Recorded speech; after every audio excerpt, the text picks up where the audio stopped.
Senior صحافی اور column نگار حامد میر نے کہا ہے کہ موجودہ نگران حکومت نے اکتوبر 2023 میں غیر قانونی افغان مہاجرین کو صرف ایک ماہ کے اندر پاکستان چھوڑنے کا حکم دیا۔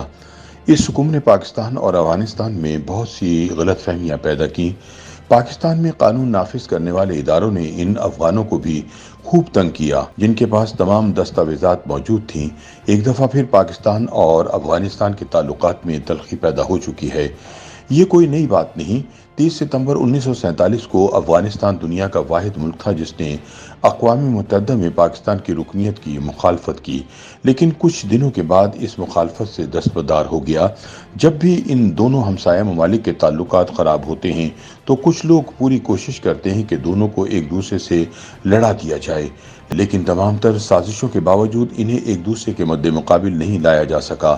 اپنے ایک کالم میں حامد میر کہتے ہیں کہ بظاہر افغان مہاجرین کو واپس بھجوانے کی وجہ یہی نظر آتی ہے کہ مہاجرین میں موجود کچھ لوگ پاکستان کے اندر دہشت گردی میں ملوث ہیں اور بعض ایسے بھی ہیں جو بھارتی خفیہ اداروں کے ساتھ مل کر پاکستان میں ٹارگٹ کلنگ کر رہے ہیں۔ لیکن جس بھونڈے انداز میں صرف ایک ماہ کے اندر افغان مہاجرین کو واپس بھجوانے کی کوشش کی گئی، اس نے دونوں ممالک کے مشترکہ دشمنوں کا کام آسان کیا اور وہ دونوں طرف اختلافات کی آگ پر مزید تیل ڈال رہے ہیں۔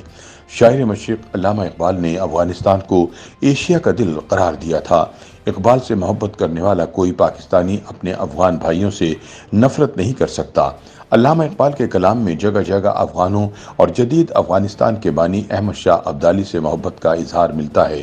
1933 میں علامہ اقبال افغانستان کے دورے پر گئے تو سب سے پہلے انہوں نے غزنی میں حکیم سنائی اور حضرت داتا گنج بخش علی حجویری کے والد حضرت عثمان حجویری کے مزار پر حاضری دی۔ بعد میں محمود غزنوی کے مزار پر گئے۔ قندھار پہنچے تو احمد شاہ ابدالی کے مزار پر بھی حاضری دی۔ افغانستان کے حکمران ظاہر شاہ نے 1938 میں علامہ اقبال کے مزار کی تعمیر کے لیے سرخ پتھر بھجوایا۔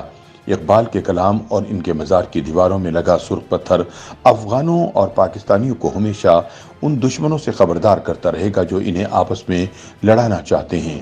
حامد میر بتاتے ہیں کہ ظاہر شاہ کے دور میں دو واقعات نے پاکستان اور افغانستان کے تعلقات کو خراب کیا۔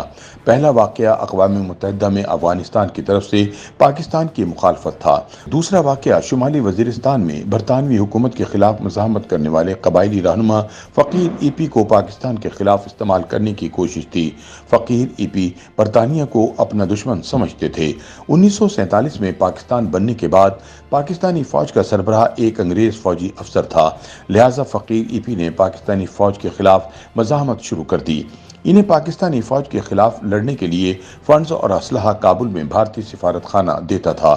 بھارتی حکومت کو یہ شکایت تھی کہ ایک افغان عالم دین ملا شور بازار کے حکم پر افغانستان اور پاکستان کے قبائلیوں نے ریاست جموں و کشمیر میں بھارتی فوج کے خلاف لڑائی کے لیے لشکر کشی کی۔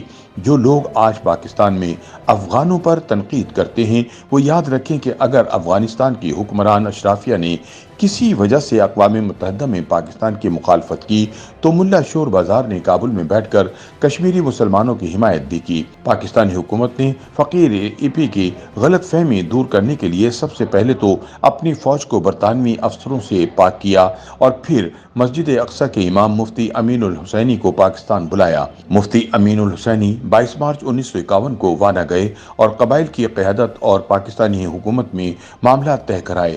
پھر وہ کابل بھی گئے اور ظاہر شاہ کو سمجھایا کہ پاکستان سے مت لڑو۔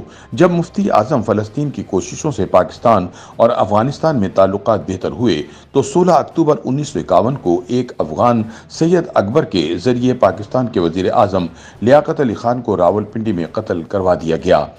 حامد میر کہتے ہیں کہ سید اکبر کا تعلق برطانوی انٹیلیجنس سے تھا اور شاید اسی لیے اسے موقع واردات پر گرفتار کرنے کی بجائے ایک پولیس افسر قربان علی خان نے گولی مار دی۔ ادھر ظاہر شاہ کے خلاف سابق سوویت یونین کی سازشیں شروع ہو گئیں تو ظاہر شاہ کو یہ تجویز دی گئی کہ سوویت یونین کا مقابلہ کرنے کے لیے پاکستان اور افغانستان کو کنفیڈریشن بنا لینی چاہیے جس کے تحت دونوں ممالک کی خود مختاری قائم رہے گی لیکن دفاع اور خارجہ پالیسی مشترکہ ہوگی۔ نیو یارک ٹائمز نے 10 اپریل 1954 کو ایک اسٹوری شائع کی جس میں کہا گیا کہ پاکستان اور افغانستان کے کنفیڈریشن کی ایک تجویز زیر غور ہے۔